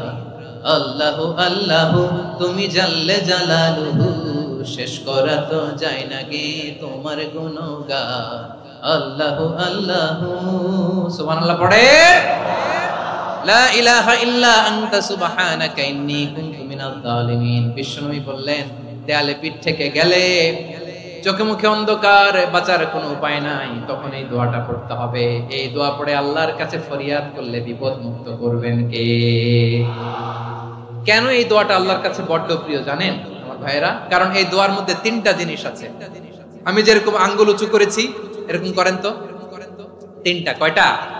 3টা। 1 নম্বরে হচ্ছে তাওহীদ, 2 নম্বরে তাসবিহ, 3 নম্বরে তাকরীর। আই রিপিট, আবারো বলছি, 1 নম্বরে তাওহীদ, 2 নম্বরে তাসবিহ, 3 নম্বরে তাকরীর।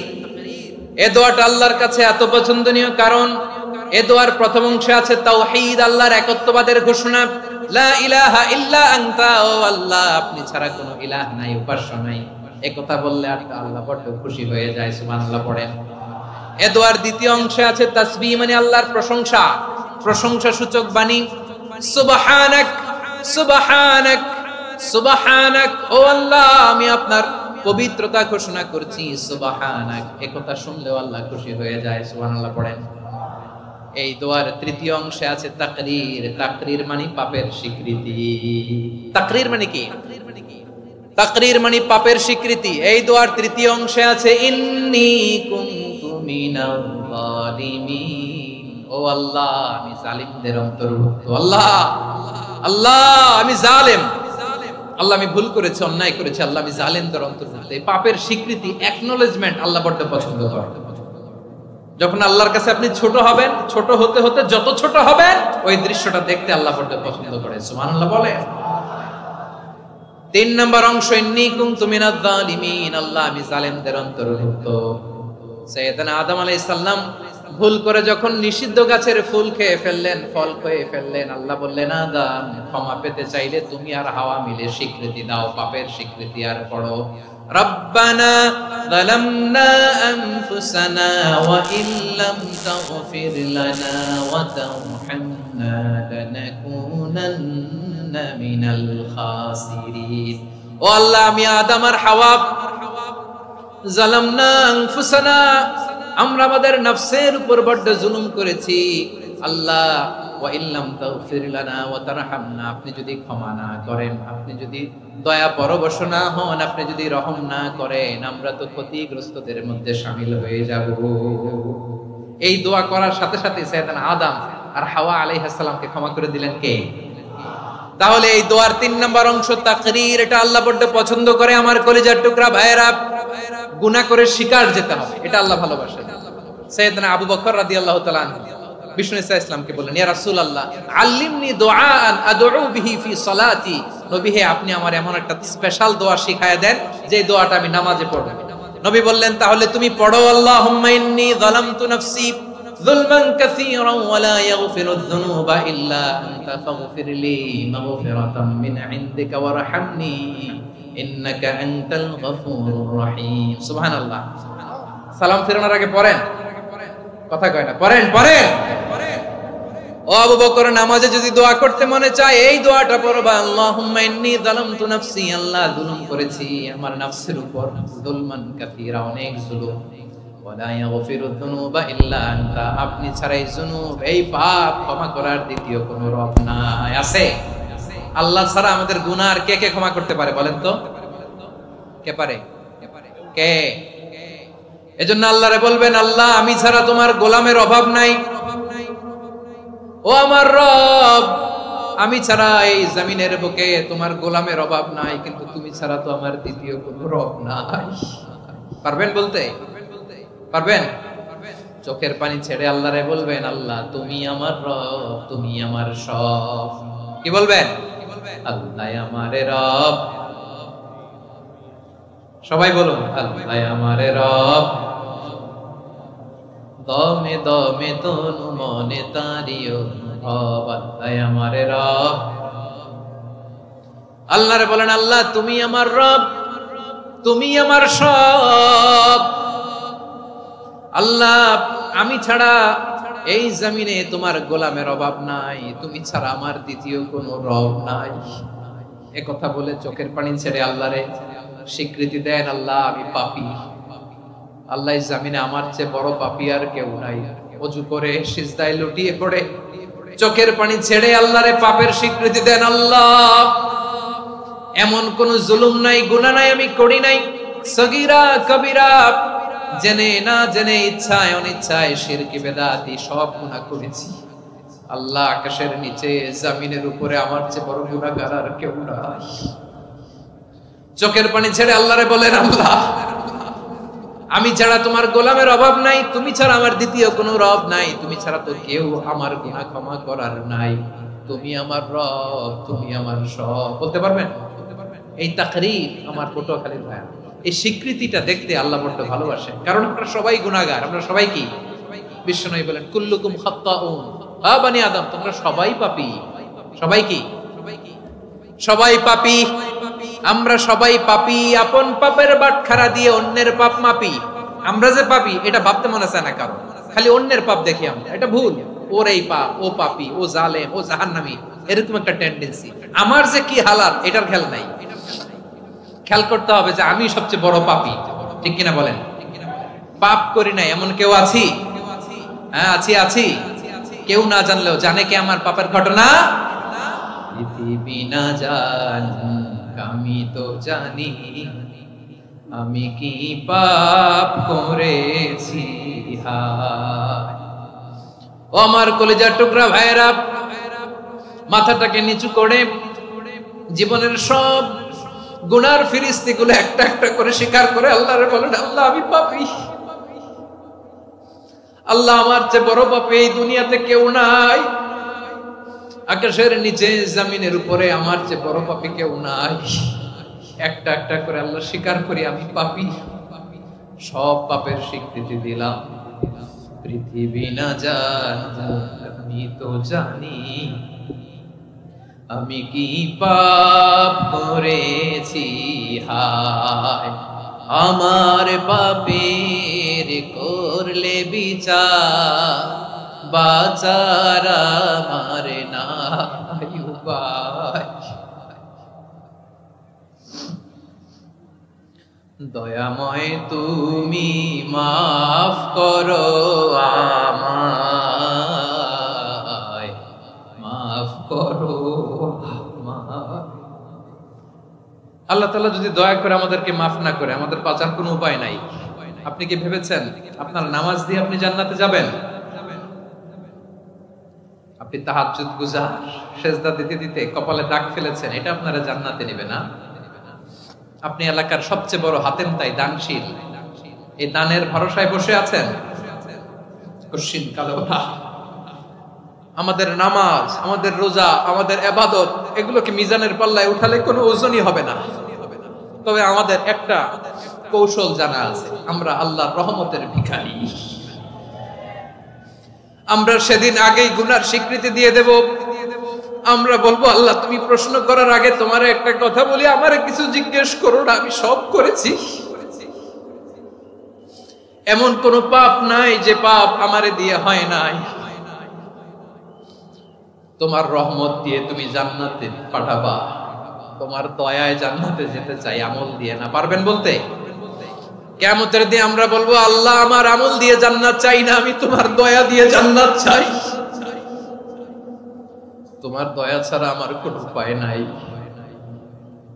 কারণ আল্লাহ যদি বিচার করে বাঁচার কারো উপায় নাই। আল্লাহ যদি বলে ফেলেন তুই এটা করলি কেন, ওখানে গেলি কেন, কোরআনে 1000 বার নিষেধ করলাম তারপরেও এই পাপে জড়ালি কেন, এরকম প্রশ্ন ছুড়ে দিলে আমার উত্তর আছে? বাঁচার কোনো উপায় আছে? রোজ হাসরে হে আল্লাহ আমার করোনা বিচার, আল্লাহ করোনা বিচার। বিচার চাহি না তব দয়া চাই, এ গুনাহগার করোনা বিচার। আপনার আমল দিয়ে জান্নাতে যাবেন? কি দিয়ে যাবেন? আল্লাহর দয়া দিয়ে। আল্লাহর রহম আর দয়া ছাড়া কেউ জান্নাতের চেহারাও দেখতে পাবে না। আমার প্রিয় ভাইরা, এই দোয়া আল্লাহর কাছে পছন্দনীয় হওয়ার কারণ তিনটা। দোয়ার প্রথম অংশে আছে তাওহীদ, আল্লাহর একত্ববাদের ঘোষণা। এই দোয়ার দ্বিতীয় অংশ আছে তাসবিহ, আল্লাহর প্রশংসা সূচক বাণী। এই দোয়ার 3 নাম্বার অংশ পাপের স্বীকৃতি। তাহলে আমরা সবাই গুনাহগার, আমরা আল্লাহর কাছে পাপের স্বীকৃতি দিয়ে বলবো, ও আল্লাহ ইন্নী কুনতু মিনাজ জালিমিন, আমরা জুলুম করেছি, পাপ করেছি, অন্যায় করেছি, আল্লাহ বুঝতে পারি নাই, শয়তানের ওয়াসওয়াসায় পড়ে, বন্ধুর পাল্লায় পড়ে, নফসের খায়েশ মিটাতে যে আল্লাহ করে ফেলেছি। তুমি গুনাহ না মাফ না করলে আমাদের গুনাহ মাফ করার দ্বিতীয় কেউ নাই, ঠিক কিনা বলেন? এভাবে অনুতপ্ত হয়ে যদি আল্লাহর কাছে দোয়া করেন, দেয়ালে পিঠ থেকে গেছে, কোন রাস্তা নাই বের হওয়ার, ওই মুহূর্তেও আপনাকে বিপদ থেকে উদ্ধার করবে কে? বিশ্বনবী চরম বিপদে পড়লে 2টা দোয়া পড়তেন। প্রথম হলো এটা, লা ইলাহা ইল্লা আনতা সুবহানাকা ইন্নী কুনতু মিনাল জালিমিন। এই দোয়াটা আমরা বেশি বেশি পড়ব প্রিয় ভাই। রাজি আছেন? সবাই আওয়াজ করে পড়ুন ইনশাআল্লাহ। আমার প্রিয় ভাইয়েরা, বিপদে পড়লে বিশ্বনবী আরো একটা দোয়া পড়তেন, লা ইলাহা ইল্লাল্লাহুল আযীমুল হালিম, লা ইলাহা ইল্লাল্লাহু রাব্বুল আরশিল আযীম, লা ইলাহা ইল্লাল্লাহু রাব্বুস সামাওয়াতি ওয়াল আরদি ওয়া রাব্বুল আরশিল কারীম। এই যে বললাম, রেকর্ড হয়ে গেছে। এখন তো আর ইনস্ট্যান্ট মুখস্থ না হলো, পরে মুখস্থ করে নেবেন। আল্লাহ ছাড়া কোনো উপাস্য নাই, তিনি সুমহান, মহা সহিষ্ণু। আল্লাহ ছাড়া কোনো উপাস্য নাই, তিনি সুমহান, আরশের অধিপতি। আল্লাহ ছাড়া কোনো উপাস্য নাই, তিনি আকাশের মালিক, জমিনের মালিক, তিনি সুবিশাল আরশের অধিপতি। সুবহানাল্লাহ পড়েন। এই দোয়াটা কেউ যদি পড়ে যদি এর ওসিলা করে দোয়া করে, তাকে বিপদ থেকে মুক্তি দেয় কে? মনে থাকবে আপনাদের? তাহলে বিপদের প্রথম ধাক্কায় কি যেন পড়তে হয়? ইন্না লিল্লাহ। তারপরে কি বলে আল্লাহর কাছে নিজেকে সঁপে দিতে হয়? দেয়ালে পিঠ থেকে গেলে লা ইলাহা ইল্লা আনতা সুবহানাকা ইন্নী কুনতু মিনাজ জালিমিন।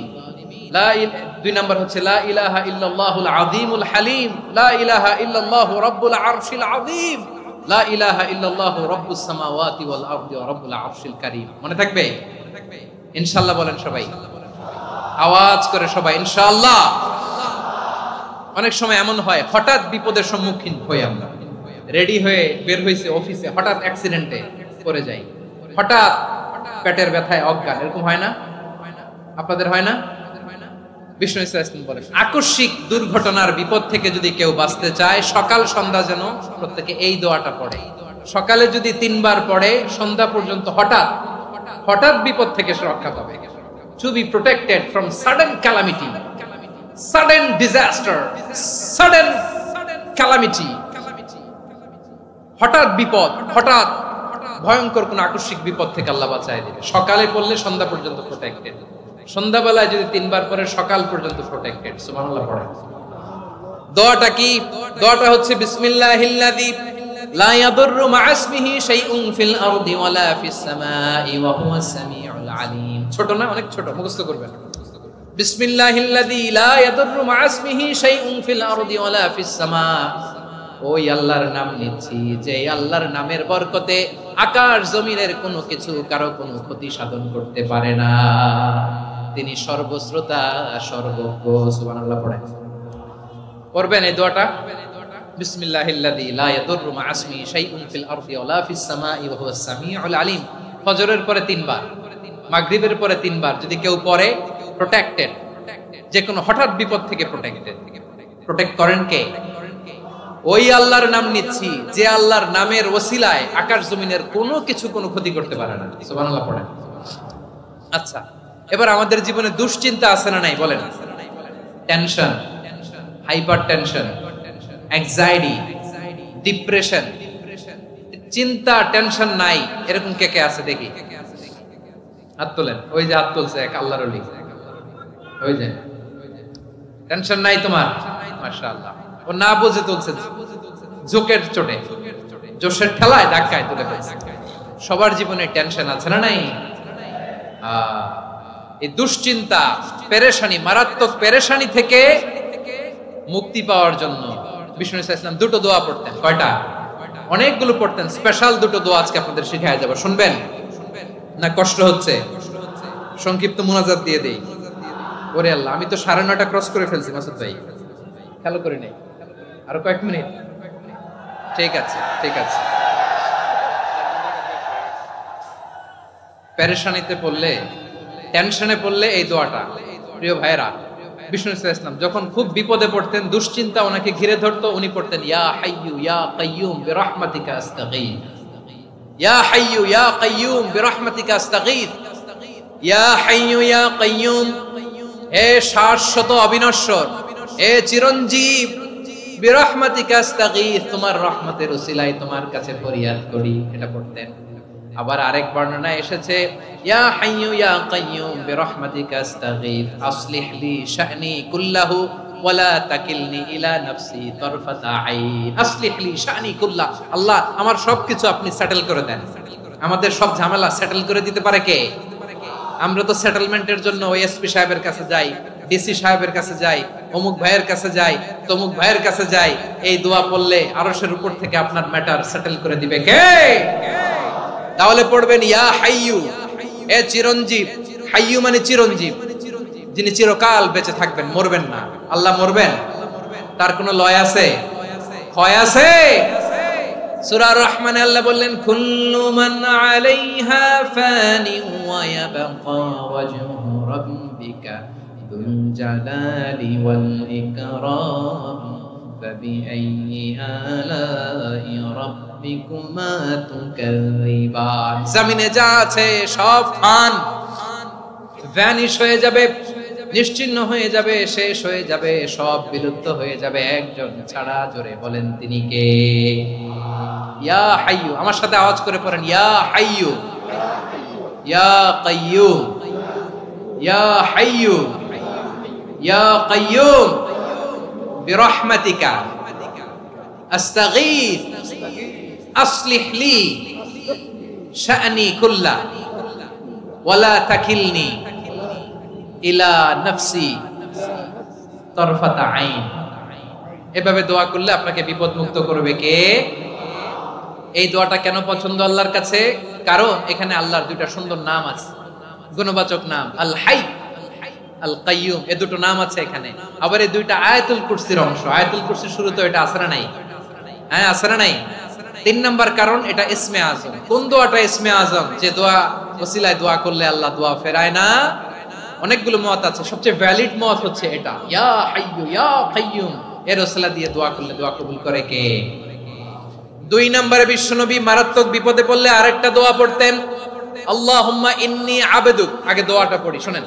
আল্লাহুম্মা ইন্নী আবদুক ওয়া ইবনু আবদিক ওয়া ইবনু আমাতিক নাসিয়াতি বিয়াদিক মাদিন ফিয়া হুকমুক আদলুন ফিয়া কাদাউক আসআলুকা বিকুল্লি ইসমিন হুয়া লাক সাম্মাইতা বিহি নাফসাক আও আনসালতাহু ফি কিতাবিক আও আল্লামতাহু আহাদাম মিন খালকিক আও ইস্তা'সারতা বিহি ফি ইলমিল গায়বি ইনদাক আন তাজআলাল কুরআনা রাবিআ কলবি ওয়া নূরা সাদরি ওয়া জালাআ হুজনি ওয়া যাহাবা হাম্মি। সুবহানাল্লাহ পড়েন। বিষ্ণুই বলতেন, আল্লাহুম্মা ইন্নী আবদুক, ও আল্লাহ আমি আপনার গোলাম, ওয়া ইবনু আবদিক, গোলামের ঘরের গোলাম, ওয়া ইবনু আমাতিক, বাদীর ঘরের গোলাম। মানে আল্লাহ আমি আপনার গোলাম। আমার বাবা আব্দুল্লাহ ছিল আপনার গোলাম, আমার মা আমিনা ছিল আপনার বাদী। মানে আমরা গোলাম বংশের, সব গোলাম। নিজেরে এর চেয়ে আর ছোট করে আল্লাহর কাছে উপস্থাপন করা যায় আমার ভাইরা? কথা কি বুঝতেছেন? নিজেকে এর চাইতে ছোট, নগণ্য আর তুচ্ছ করে আল্লাহর সাথে প্রেজেন্ট করা যায়? বিশ্বনবী বললেন, ও আল্লাহ আমি আপনার গোলাম, গোলামের ঘরের গোলাম, দাসীর ঘরের গোলাম, নাসিয়াতি বিয়াদিক, আমার মাথার চুলের ছুটি আপনার হাতের মুঠোয়। আপনি ডানে টান দিলে আমি ডানে যেতে বাধ্য, আপনি বাঁয়ে টান দিলে বাঁয়ে যেতে বাধ্য। সুবহানাল্লাহ বলেন। পিছনে 2-1 ভাই দাঁড়ালেন কেন? হ্যাঁ, বসুন। জায়গা চেঞ্জ করতেছে, সেই দুপুর থেকে বসে আছে আমি জানি জানি। মাশাআল্লাহ, কেউ 2-1 বেরিয়েছে, গ্যাপ পূরণ করতেছে। মাশাআল্লাহ। পড়েন সুবহানাল্লাহ আলহামদুলিল্লাহ লা ইলাহা ইল্লাল্লাহু মুহাম্মাদুর রাসূলুল্লাহ সাল্লাল্লাহু আলাইহি ওয়াসাল্লাম। বিশ্বনবী বললেন, আল্লাহ আমার মাথার চুলের ঝুঁটি আপনার হাতের মুঠোয়। আচ্ছা, এইভাবে কাকে ধরা হয়? যে খুব ছোট, ঠিক কি না? নিজেকে কত ছোট করলেন বিশ্বনবী। ও আল্লাহ আমার মাথার চুলের ঝুঁটি আপনার হাতের মুঠোয়, আপনি ডানে টানলে আমি ডানে যাব, বাঁয়ে টানলে বাঁয়ে যাব। আল্লাহ আসআলুকা বিকুল্লি ইসমিন হুয়া লাক নাসিয়াতি বিয়াদিক মাদিন ফিয়া হুকমুক, আপনার নির্দেশ আমার উপর কার্যকর হবেই হবে। আদলুন ফিয়া কাদাউক, আপনার ফয়সালা, যেই ফয়সালাই আপনি আমার জন্য করেন এটাই ইনসাফ। সুবহানাল্লাহ বলেন। আমরা আল্লাহর ফয়সালায় সন্তুষ্ট হতে চাই না। কত কমপ্লেইন, আল্লাহ তুমি এটা দিলা না, ওইটা পাইলাম না, ওইটা হইল না রে, এরকম অভিযোগ, কমপ্লেইন আমাদের আছে না নাই? আর বিশ্বনবী বলতেন, আদলুন ফিয়া কাদাউক, আল্লাহ আমার জন্য তোমার যেটা ফয়সালা এটাই সবচেয়ে শ্রেষ্ঠ ইনসাফ, এর চেয়ে ইনসাফ আর হতে পারে? এভাবে কায়মান বাক্যে আল্লাহর কাছে বিশ্বনবী দোয়া করতেন। এরপরে বিশ্বনবী বললেন, আল্লাহ তোমার যত নাম আছে সব নামের ওসিলায় দোয়া করি, যে নাম তুমি আমাদেরকে জানিয়েছো, যে নাম তুমি আমাদেরকে জানাও নাই, যে নাম তুমি কোরআনে নাজিল করেছো, যে নাম নাজিল করো নাই, যে নাম শুধু নবীদেরকে জানিয়েছো। আর আল্লাহর এমন কিছু চমৎকার চমৎকার সুন্দর সুন্দর নাম আছে, এই নামগুলো রব্বুল আলামিন কাউকে জানাবে না। সুবহানাল্লাহ বলেন। আমরা তো 99 নাম জানি, 100 নাম জানি আল্লাহ, কিন্তু আল্লাহর এমনও কিছু নাম আছে যেগুলো আল্লাহ বিশ্বনবীরও জানায় নাই। এগুলো আল্লাহ ইলমুল গায়বে রেখে দিয়েছেন। দোয়ার সময় বলবেন, আল্লাহ তোমার যেই নামগুলো জানি, যেগুলো জানি না, যেগুলো কোরআনে আছে, যেগুলো নাই, যেগুলো নবীরে খাস ভাবে জানাইছো ওগুলোর উসিলায়, যেগুলো কোনোদিন জানাবাও না তোমার ওই নামের উসিলাও তোমার কাছে চাও। আল্লাহ কোরআনকে আমার হৃদয়ের বসন্ত বানাও, আমার বক্ষের জ্যোতি বানাও, আমার চিন্তা দুশ্চিন্তা তুমি দূর করে দাও। বিশ্বনবী বললেন, এই কালিমাগুলো, এই বাক্যগুলো পড়ে যদি কেউ আল্লাহর কাছে ফরিয়াদ করে, তার হৃদয় থেকে দুশ্চিন্তা কাটিয়ে দিবে কে? পড়বেন, এই দোয়াগুলো পড়বেন। আচ্ছা, সব শেষে বলি, ঋণের বোঝায় যারা জর্জরিত, বিষ্ণু ইসলাম চমৎকার একটা দোয়া শিখিয়েছেন। আমাদের অনেকে ঋণের বোঝায় জর্জরিত, আছে না নাই? এদিকে কেউ আছেন? থাকলে হাত তোলার দরকার নেই, থাকলে এই দোয়াটা পড়বেন। এক সাহাবীর নাম আবু উমামা, নামাজের ওয়াক্ত ছাড়া উনি মসজিদে যেয়ে বসে আছে। বিশ্বনবী বললেন, কি রে আবু উমামা, নামাজের তো ওয়াক্ত হয় না, মসজিদে কি? সাহাবী বলে, হুমুমুন লাজিমাতনি ওয়া দুয়ুন, নবী গো, ঋণের বোঝায় এমন টেনশনে আছি, ঘরে থাকতে পারলাম না, মসজিদে চলে আসছে। বিশ্বনবী বলেন, আমি কি তোমার এমন একটা দোয়া শিখাবো যেটা পড়লে আল্লাহ তাআলা তোমার ঋণের বোঝা হালকা করে দিবে? আবু উমামা বললেন, ইয়া রাসূলুল্লাহ, অবশ্যই শিখাবেন। বিশ্বনবী বললেন, তাহলে তুমি পড়বা, আল্লাহুম্মা ইন্নী আউযু বিকা মিনাল হাম্মি ওয়াল হাযান ওয়া আউযু বিকা মিনাল জুবনি ওয়াল বুখল ওয়া আউযু বিকা মিন গালাবাতিদ দাইনি ওয়া কাহরির রিজাল। ও আল্লাহ, তোমার কাছ থেকে দুশ্চিন্তা থেকে পানাহ চাই, কৃপণতা, ভীরুতা, অলসতা, কার্পণ্যতা, এই সব কিছু থেকে, মানুষের কঠোরতা, আমার উপর মানুষের আধিপত্য এবং ঋণের বোঝা থেকে পানাহ চাই। এই দোয়াটা যখন বিশ্বনবী শিখাই দিলেন, আবু উমামা বারবার এই দোয়া পড়ে, আল্লাহুম্মা ইন্নী আউযু বিকা মিনাল হাম্মি ওয়াল হাযান ওয়া আউযু বিকা মিনাল আজজি ওয়াল কাসাল ওয়া আউযু বিকা মিনাল জুবনি ওয়াল বুখল ওয়া আউযু বিকা মিন গালাবাতিদ দাইনি ওয়া কাহরির রিজাল। আবু উমামা বলে, এই দোয়া আমি পড়তে লাগলাম আর পড়তে লাগলাম, কিছুদিন পরে দেখা গেল বিশ্বনবীর শেখানো এই দোয়ার বদৌলতে আল্লাহ তাআলা আমার সব ঋণ পরিশোধের ব্যবস্থা করে দিয়েছেন। পড়বেন, পড়বেন।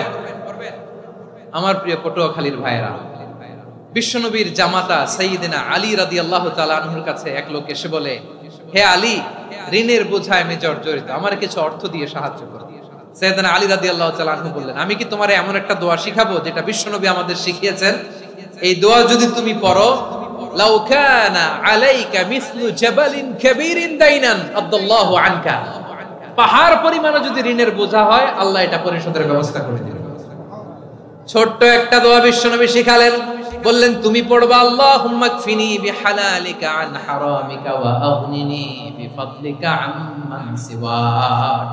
বুঝতে আছে? হ্যাঁ, আছে। আল্লাহুম্মা কফিনি বিহালালিকা আন হারামিকা, আল্লাহ তোমার হালাল দিয়ে আমাকে পরিতুষ্ট করো, হারাম থেকে বাঁচিয়ে রাখো, আর তোমার অনুগ্রহে মানুষের মুখাপেক্ষী যেন আমি না হই, আমি যেন সবসময় তোমার মুখাপেক্ষী হই, ওই তৌফিক দিও। সুবহানাল্লাহ পড়েন। এই দোয়া বেশি বেশি পড়লে ঋণের বোঝা হালকা করে দিবে কে? তাহলে প্রিয় ভাইয়েরা, বিপদে পড়লেই প্রথমে কি পড়বেন? পটুয়াখালী ভুইলা গেছে, বিপদে পড়লেই প্রথমে ইন্না লিল্লাহ কি বলে নিজেকে আল্লাহর কাছে সঁপে দিতে হয়? হাসবুনাল্লাহ। চরম বিপদে দেয়ালে পিঠ থেকে গেছে, তখন লা ইলাহা ইল্লা আনতা সুবহানাকা ইন্নী কুনতু মিনাজ জালিমিন। এরপরে লা ইলাহা ইল্লাল্লাহুল আযীমুল হালিম, এই দোয়া।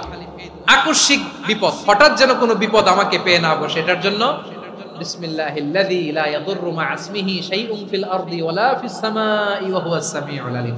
সকালে 3 বার, রাতে 3 বার। আর মারাত্মক tension, hyper tension, anxiety, depression থেকে বাঁচার জন্য 2 দোয়া, ইয়া হাইয়্যু ইয়া কাইয়্যুম, ইয়া হাইয়্যু ইয়া কাইয়্যুম, মনে থাকবে? আর আল্লাহুম্মা ইন্নী আবদুক, এই দোয়া। ঋণ থেকে বাঁচার জন্য 2 দোয়া, আল্লাহুম্মা ইন্নী আউযু বিকা মিনাল হাম্মি ওয়াল হাযান, এটা। আর আল্লাহুম্মা কফিনি বিহালালিকা আন হারামিকা ওয়া আগনিনি বিফাদলিকা আম্মান সিওয়াক। আর সব সময় পড়ার জন্য একটা আমল দিয়ে যাই, উঠতে বসতে, অফিসে যাচ্ছেন, অফিস থেকে ফিরতেছেন, বসে আছেন, শুয়ে আছেন, ছোট্ট এক শব্দে আমরা যেন বেশি বেশি পড়ি, আস্তাগফিরুল্লাহ। আওয়াজ করে আমার সাথে পড়ুন, আস্তাগফিরুল্লাহ। আবার পড়ুন, আস্তাগফিরুল্লাহ। আল্লাহ রাসূল সাল্লাল্লাহু আলাইহি ওয়াসাল্লাম বলেন, মান লাজিমাল ইস্তিগফার, যে সব সময় এরকম ইস্তিগফারের সাথে লেগে থাকে, জাআলাল্লাহু লাহু মিন কুল্লি যিকিন মাখরাজা, আল্লাহ তাআলা তাকে কোনো বিপদে আটকান না, সে জীবনে আটকাবে না।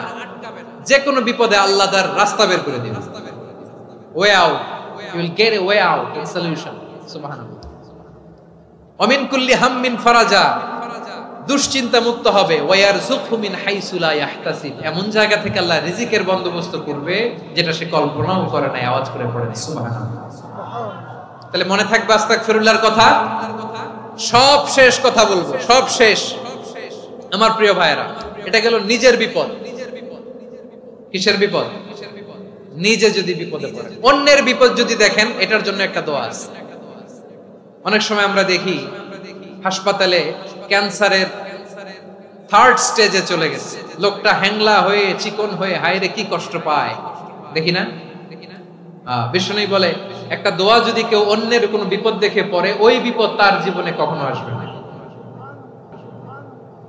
শুনবেন? শোনার আগ্রহ আছে?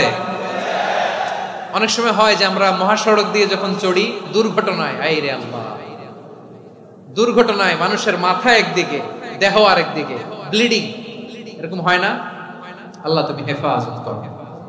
বিশ্বনবী বলেন এই দুর্ঘটনা দেখে কেউ যদি এই দোয়াটা পড়ে, তার জীবনে সে কোনোদিন এরকম অ্যাক্সিডেন্টের সম্মুখীন হবে না। শুনবেন? বিশ্বনবী বলেন অন্যের বিপদ দেখে কেউ যদি পড়ে, আলহামদুলিল্লাহিল্লাযী আফানি মিম্মা বতালাকা বিহি ওয়া ফাদ্দালানি আলা কাসীরিন মিম্মান খালাকা তাফদীলা, মানে প্রশংসা সে আল্লাহর, যে আল্লাহ তাআলা তোমাকে যেই জিনিস দিয়ে পরীক্ষা করেছে, আমাকে ওইটা থেকে বাঁচিয়ে দিয়েছে। তোমাকে আল্লাহ যেই বিপদে ফেলেছে, আমাকে ওই বিপদ থেকে তিনি মুক্ত রেখেছে, আর তার অনেক সৃষ্টির উপর আমাকে তিনি প্রাধান্য দিয়েছে। সুবহানাল্লাহ পড়েন। যে কোনো বিপদ, কারো ক্যান্সার দেখে যদি এই দোয়াটা আপনি বিশ্বাসের সাথে পড়েন, জীবনে কোনোদিন ক্যান্সার রোগে আক্রান্ত হবেন না। দুর্ঘটনা দেখে যদি পড়েন, ওই দুর্ঘটনা আপনাকে স্পর্শ করবে না। যে কোনো কারো বিপদ দেখে যদি কোনো বিশ্বাসী বান্দা এই দোয়া পড়ে, বিশ্বনবী বলেন লাম ইউসিবহু যালিকাল বালা, ওই বিপদ তাকে আর ধরবে না। উফিয়া মিনহু মিন যালিকাল বালা কাইনাম মা কান, সে যতদিন হায়াত পাবে কোনোদিন ওই বিপদ তাকে স্পর্শ করবে না। এই দোয়াটা পড়তে রাজি আছেন আমার প্রিয় ভাইরা? তাহলে পুরো আলোচনার সেন্ট্রাল থিম হচ্ছে আমাদের জীবনে বিপদ আসবে, কষ্ট আসবে, দুঃখ আসবে, কিন্তু বিপদে আপদে আমরা হাল ছেড়ে দিব না, হতাশ হব না। মুমিন হতাশ হয় না, নিরাশ হয় না, হাল ছেড়ে দেয় না। মুমিন ভরসা রাখে একজনের উপর। আওয়াজ করে বলুন যিনি কে? বিপদে পড়লে আমাদেরকে উদ্ধার করে কে? আবার আমাদেরকে যদি কোনো নেয়ামত আল্লাহ দিতে চান, ওইটা কেড়ে নেওয়ার ক্ষমতা কারো আছে? তাহলে আমরা কানেক্টিভিটি বাড়াবো কার সাথে? আমাদের প্রার্থনার ফরিয়াদের হাত তুলবো কার কাছে? রাজি আছেন? পটুয়াখালীর ভাইয়েরা, মনে থাকবে কথাগুলো। আল্লাহ তাআলা আমাদের সবাইকে কথাগুলো বোঝার ও আমল করার তৌফিক দান করুন।